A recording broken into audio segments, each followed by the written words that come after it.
So why am I talking about this? Well, if you're paying any attention to current events, you know that Ohio is a battleground state, which is a shorthand way of saying that unless you live in Florida, Pennsylvania, North Carolina, or Michigan, my vote counts a lot more than yours. And so the consequence is, as an Ohioan, that we're bombarded by campaign ads, much more so than the rest of you are. And some people respond by tuning it out. They say, you know, I can't hear you. But some of us respond by increased engagement. And this is how Ohio has influenced me, is I've responded by increased engagement. And it has affected my life in profound ways. It has affected the way in which I not only view politics in general, the world, but my profession. And that's what I'm going to connect up here, if you give me a few minutes. By the way, one of the perks of being politically active in Ohio is you get to meet interesting people. And interesting people. By the way, the interesting person on the left is my wonderful wife, Nancy. And the reason why I wear my hair unfashionably long is it made Joe jealous. Anyway, here's the thing that has affected my life is I've become a student of voter behavior. And here is, there's a lot of stuff that is a little dismaying in this. So this talk is about to become depressing. And I'm sorry about that, but it's interesting, though. And for the most part, voters don't make rational decisions based on self-interest. We're not rational actors. That instead, we make emotional decisions driven by our worldview, our moral sense, and our cultural identity. And this voter behavior generalizes into people behavior, that people make personal and professional decisions based largely on emotional rather than rational factors. Where I'm headed with this is talking about C++ to C programmers. And the thing is that software engineers are people too. You know, we like to think we're not, but. So yeah, this is a talk. We're about to delve into people skills, and yeah, I know you're out there saying, if I cared about people skills, I wouldn't be writing software for a living.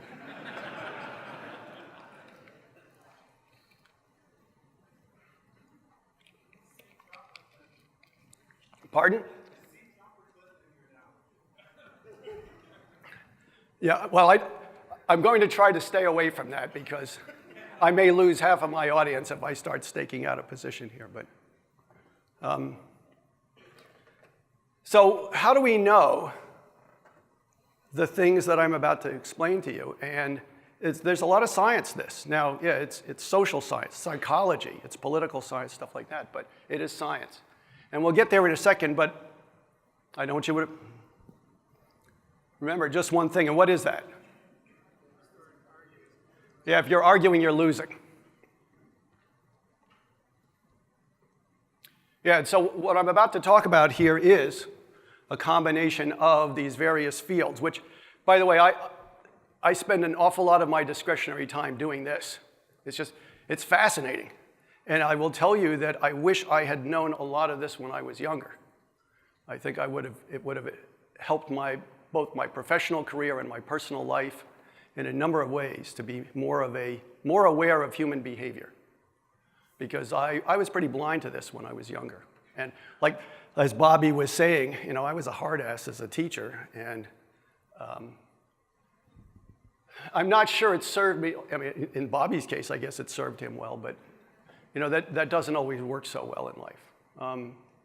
It reminds me of a line from the movie Harvey, where Elwood P. Dowd said, in life you can be oh so smart or oh so pleasant. For years I was smart, I recommend pleasant. And so here's one of the things that the science tells us this, and this is just one rendering of it. This pops up all over the place, this is from Jonathan Haidt, who has a couple of really good TED Talks if you're into that stuff. And there's websites on moral foundation theory. But basically, it's all based on the fact that the mind is divided like a rider on an elephant, and the rider's job is to serve the elephant.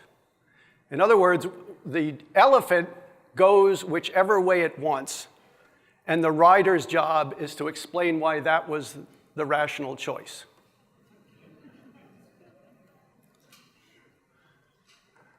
And to a varying degree, we all do this. We make gut-level decisions, and we use our intellect to justify those decisions. This is also known in the biz as motivated cognition or post hoc reasoning. And here's another manifestation of it. This is from George Lakoff, cognitive scientist at Berkeley. He's mostly into the linguistic aspects of this stuff. He says, the myths begin with the Enlightenment, and the first one goes like this: the truth will set us free. If we just tell people the facts, since people are basically rational beings, they'll all reach the right conclusions. But we know from cognitive science that people don't think that way. This stuff, now let's start applying this in a more concrete way. There's a project at Yale called the Cultural Cognition Project. There are no books associated with this as far as I know, but it's a big website with lots of scholarly papers and other websites. And again, they come to the conclusion that people base moral, political, and philosophical decisions on a pair of competing worldviews. And so this is their cognitive model, that people, by the way, psychologists love quadrants, these 2 degrees of freedom. And in this case, their 2 degrees of freedom are that people are basically fall into the categories of being individualist versus communitarian, which is basically an individualist means it's somebody who believes, buddy, you're on your own. And communitarians believe we're all in this together. And egalitarians versus hierarchists, the egalitarians say, we all more or less deserve equal treatment. And the hierarchists believe, but some are more deserving than others. They like the idea of a stratified society. They think it reflects a meritocracy. And this is what they found, is that cultural cognition affects what you fear. Okay? That depending upon what your belief system is, your underlying cultural view, you will regard certain things as genuine risks in your life and other things as not serious threats. So for example, in the upper left quadrant, you have people who are hierarchist and individualist, and they tend to think that involuntary HPV vaccination is a threat to society, as is gun control. But guns themselves, climate change, nanotechnology, don't worry about it. It's not a big deal. Whereas at the other end, it's just the opposite. In other words, the set of things we fear depends very much on where we start out in life in terms of our worldviews. Now, why am I telling you this? Where am I headed with this? Is that the things that the C++ community regards as things to be concerned about are dramatically different than the things that the C community is concerned about. And that when you're trying to communicate with people, it doesn't matter so much what your concerns are. If you're not addressing their concerns, you're not going to have a meeting of the minds. And so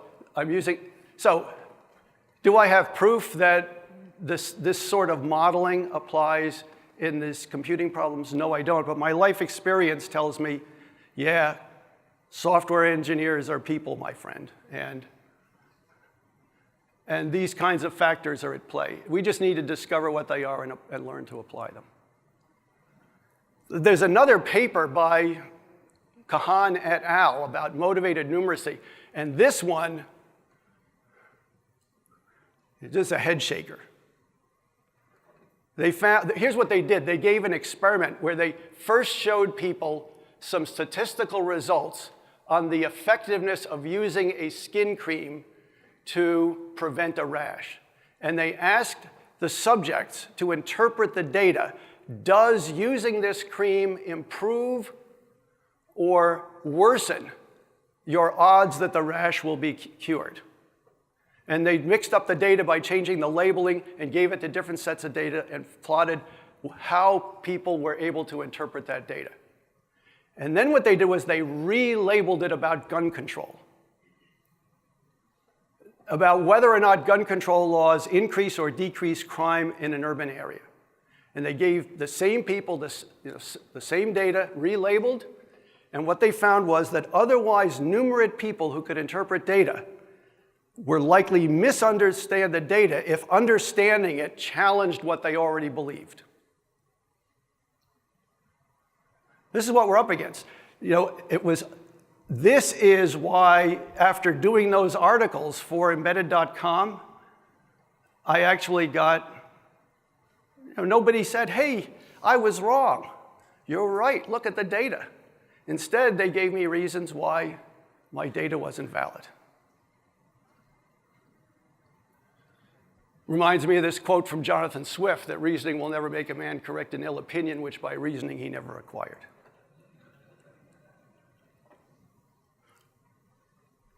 Here's one other aspect, which is that a lot of it is based on the work of George Lakoff at Berkeley. People think in frames. A frame is a mental structure that shapes the way you view the world. Frames are often metaphors. They're implied comparisons. And what they do is they make comparisons between things that seem like they're unlike, but actually have something in common. Let me illustrate that with some examples.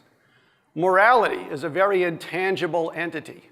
Yet we talk about it by constructing an analogy with things like currency. For example, if you do me a favor, I'm now in your debt. I owe you one. And so we talk about moral exchanges as an exchange of money. Another common frame is to think of morality as height, where we use, say, somebody is a fine, upstanding young man, meaning height is good. To be tall is to be moral. And that if you want to get down and do immoral things, you're down in the dirt, you're down low. Altitude, height is morality.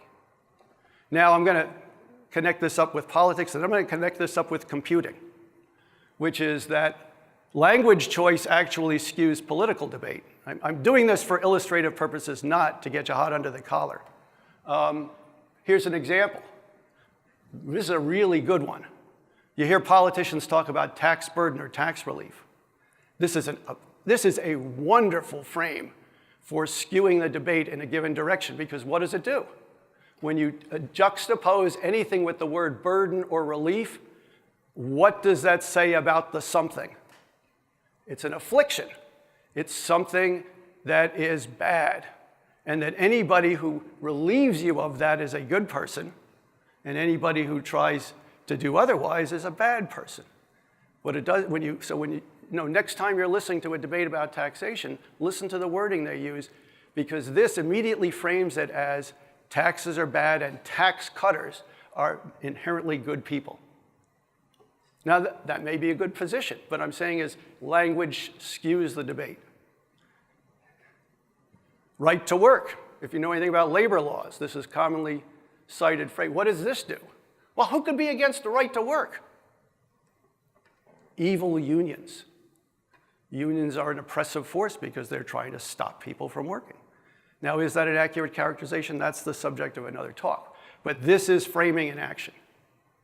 All communications are framed. Using a frame reinforces it. And negating a frame is using a frame. When Richard Nixon said, the people want to know whether their president is a crook, well, I'm not a crook, people heard, I'm a crook. When people are trying to work against labor right-to-work laws and they say so-called right to work, that's using the frame. So-called fades away into nothingness. That's framing theory. You can't turn off a frame, you can only replace it with another frame. And replacing frames is very hard work. And that's where we're headed with this, is that C programmers live in certain frames regarding C++. And we have a chore to reframe this. But again, if you remember just one thing, if you're arguing, you're losing.